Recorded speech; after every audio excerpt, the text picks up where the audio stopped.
Gadareno vindo para cá, né? Já logo vem Abraão na correria, então vem Abraão, hein, irmãos? Eis-me aqui, amém? Se Abraão não tivesse ali atento com a voz do anjo, ele poderia ter, né, feito aquela coisa horrorosa, né? Com aquele cutelo lá no filho, no Isaac, mas ele estava atento. Então, quando Deus falou, aliás, é o anjo, né? Em nome de Deus, chegou lá, Abraão, eis-me aqui, amém? É nós, em nome de Jesus, eis-nos aqui. Irmãos, vamos para Ageu. Essa palavra foi construída a 4 mãos. Ageu 1:7. Ageu 1:7.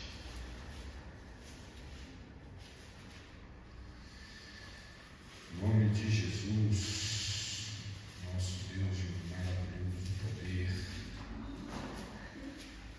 Glórias e glórias e glórias.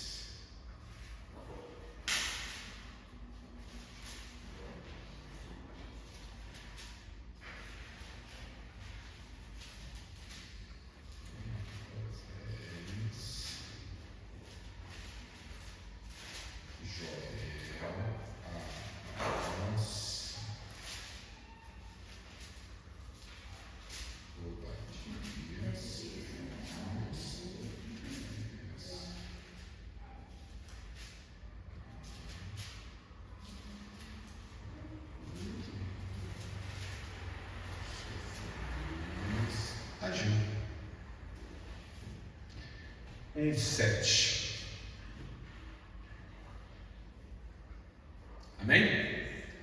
Ageu capítulo 1, versículo 7. Podemos? Assim diz o Senhor dos Exércitos: aplicai os vossos corações aos vossos caminhos. Amém? Irmãos, que palavra forte. Senhor dos Exércitos é um dos nomes de Deus. Eu ainda vou pregar aqui sobre os nomes de Deus. Deus, ele se manifesta com nomes diferentes ao longo da Bíblia. E um dos nomes que Deus adota, que ele orienta o escritor sagrado a se dirigir a ele, é Senhor dos Exércitos. Quando a gente fala Senhor dos Exércitos, imediatamente vem na nossa mente o quê? Batalha, né? Luta, né? Em nome de Jesus. A palavra de Deus, ela nos ensina a lutar.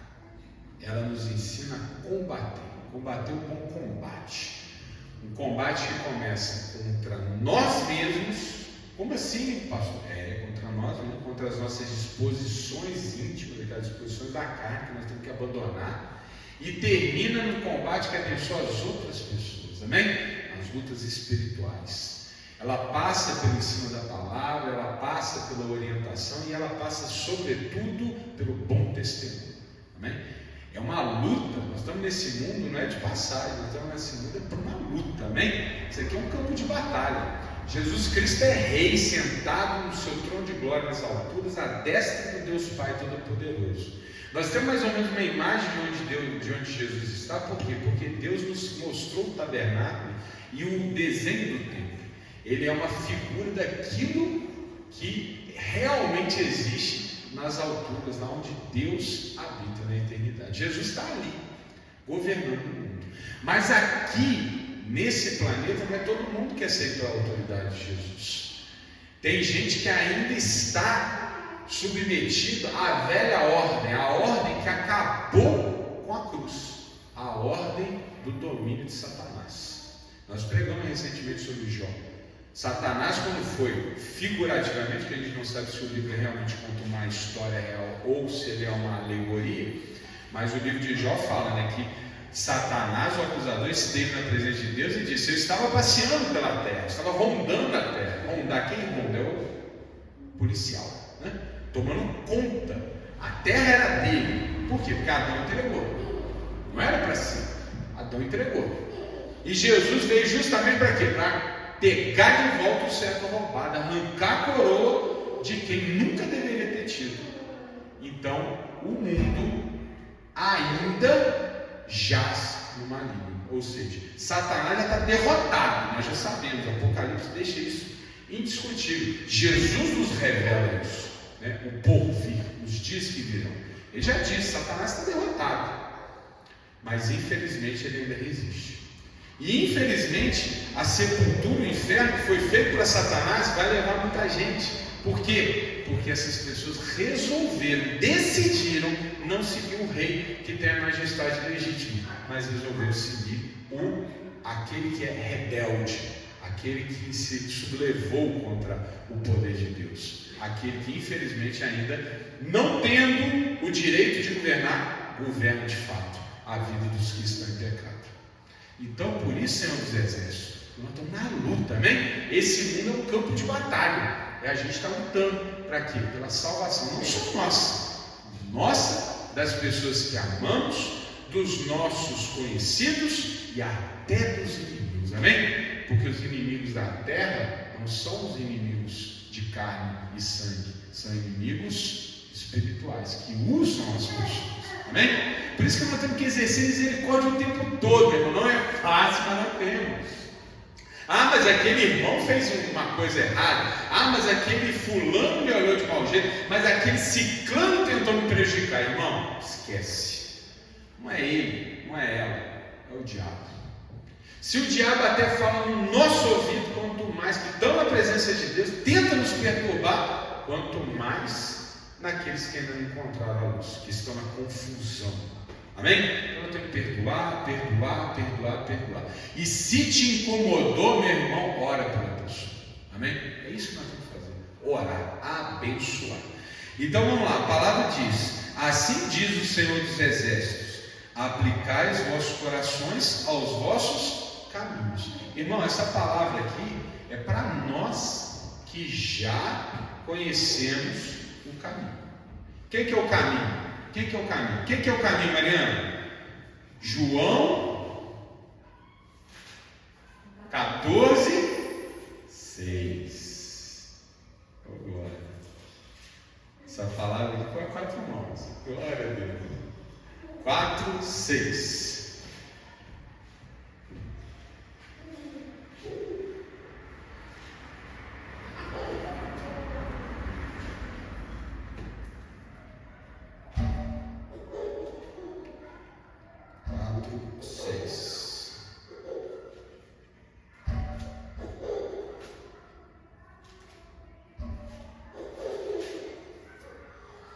Amém?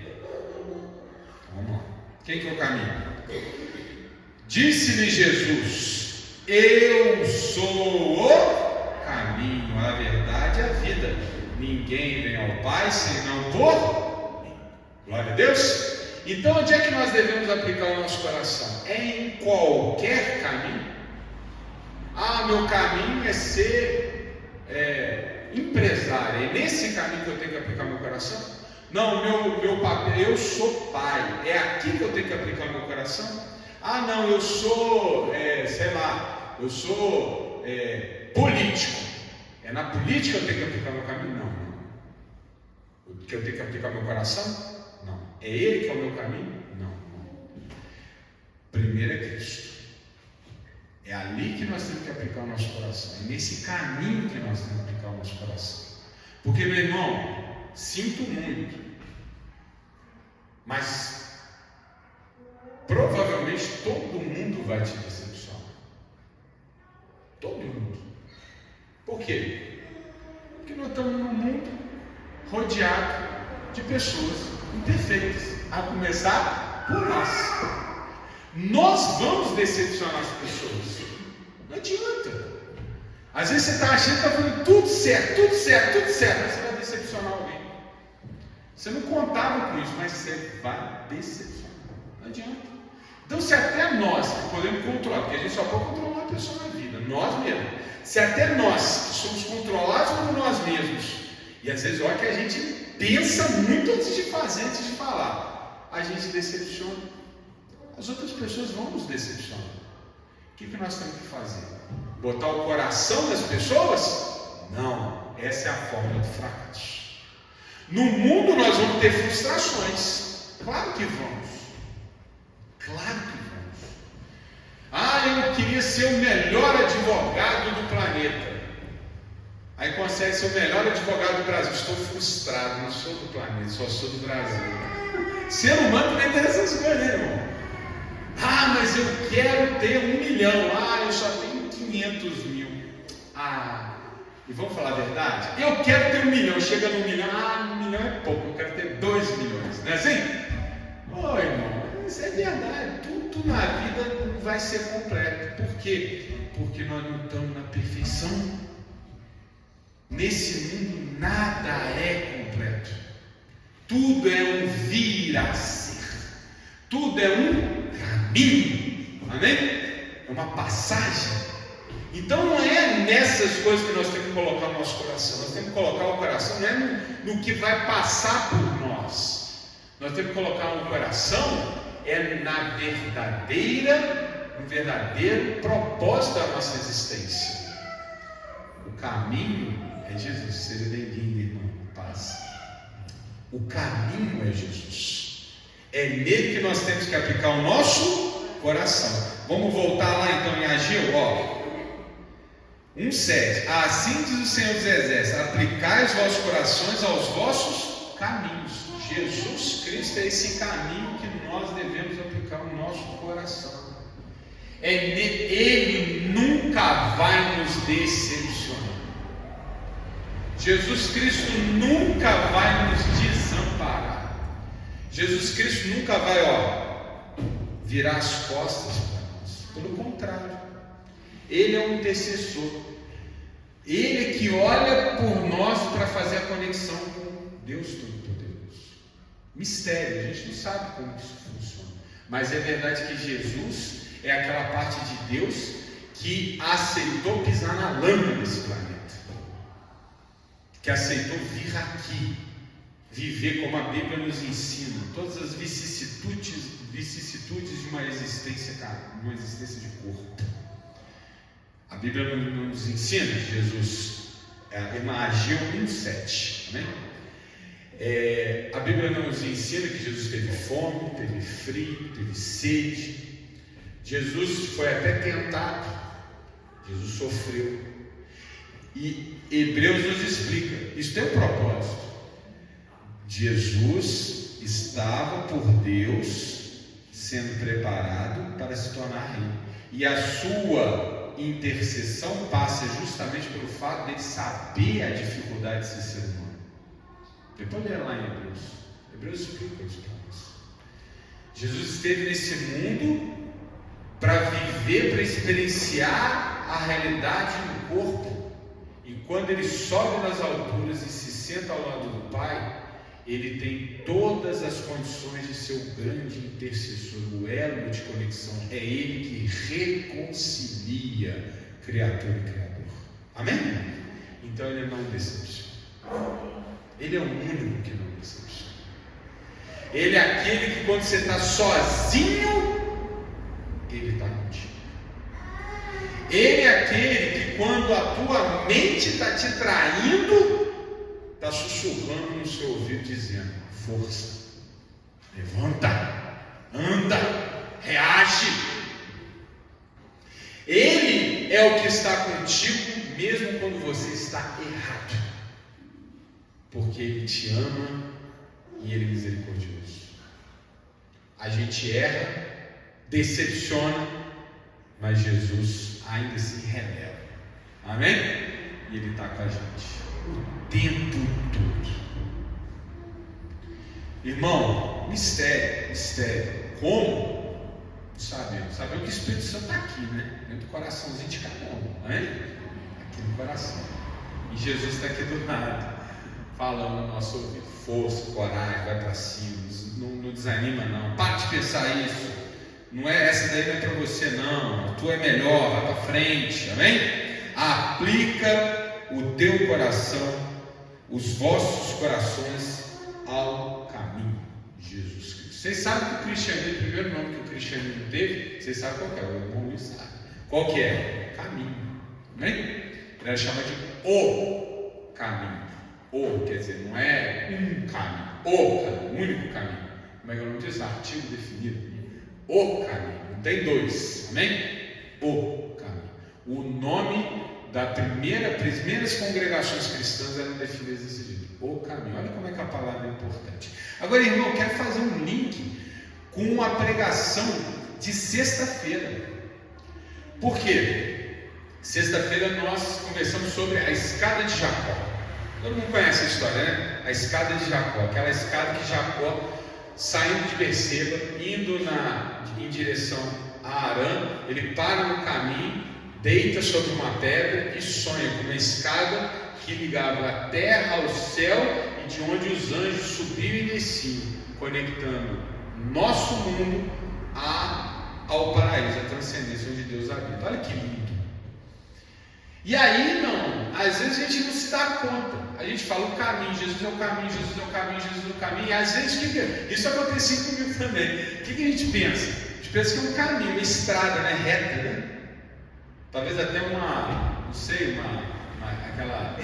quando pica assim, a mata, né? Às vezes até uma estrada, né, ali simples, né, humilde, talvez de terra batida, talvez, não sei, cada um vem na cabeça, é uma coisa, né? Às vezes calçada, às vezes asfaltada. Mas, irmãos, fica com essa imagem um pouco diferente, mas eu acho que ela tem um significado profundo. João capítulo 1, versículo 51.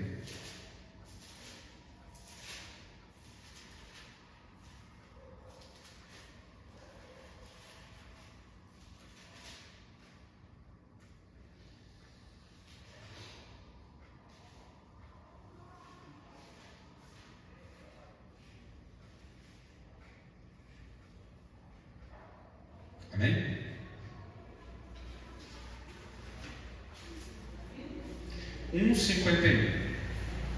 João 1,51. João capítulo 1, versículo 51.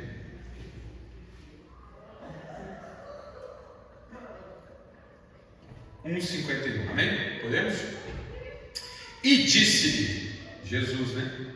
Quem tem a Bíblia que fica vermelhinho, já anuncia. Na verdade vos digo que daqui em diante vereis o céu aberto e os anjos de Deus subirem e descerem sobre o Filho do Homem. O que é essa imagem, meu irmão? Jesus está aqui fazendo uma citação bíblica. Ele está fazendo uma citação bíblica. Ele está citando Gênesis capítulo 28. Não precisa ir não, eu vou lá e vou ler para vocês. Fica aí, em João 1,51. Gênesis capítulo 28. Gênesis 28.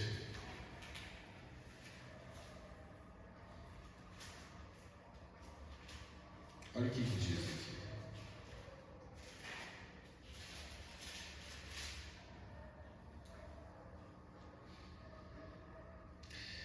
Gênesis 28, 12. Se alguém quiser acompanhar, não precisa não, eu vou ler. Jacó, tá? Já contei a história. Jacó está ali deitado, dormiu e sonhou. Versículo 12. E eis uma escada era posta na terra, cujo topo tocava nos céus, e eis que os anjos de Deus subiam e desciam por ela. Amém, irmão? Está vendo aqui a semelhança? Não é semelhança, não é por acaso, irmão.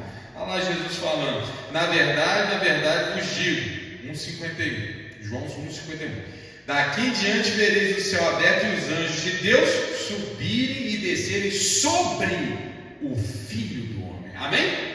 Irmão, o que é a escada de Jacó? O caminho.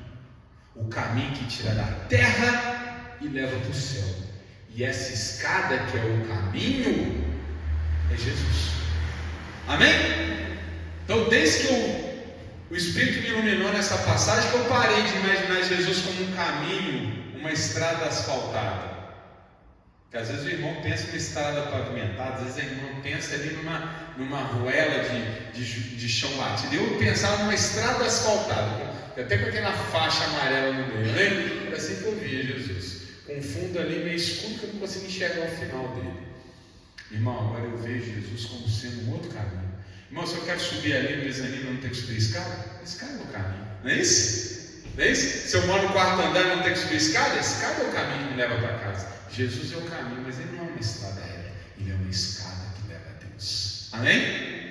Então cada dia, preguei na sexta-feira, cada dia a gente sobe um um degrau. Às vezes no mesmo dia a gente sobe 3, 4. O que a gente não pode admitir na vida é a gente retroagir, né? A gente vai subindo, subindo, subindo. Daqui a pouco a gente chega onde? Na glória. O que representa o degrau dessa escada? Se os anjos estão subindo e descendo, vindo do céu em direção à terra, significa que quanto mais a gente sobe, mais perto estamos de Deus. Amém? O degrau é o desafio. O final da escada é Deus. Nós temos que ser melhores um pouquinho a cada dia, nos apoiando nesse caminho que é Cristo. Amém? Deus estava lá em cima e a gente aqui embaixo não conseguia chegar lá. Mas quando Jesus veio ao mundo e nos reconciliou, Ele estabeleceu uma escada. Ele é o caminho. E se a gente confiar nele, se a gente colocar o nosso coração, o que representa o coração, irmão? Nós, a nossa inteireza. É como Provérbios diz: como a água para o rosto, assim é o coração para a pessoa.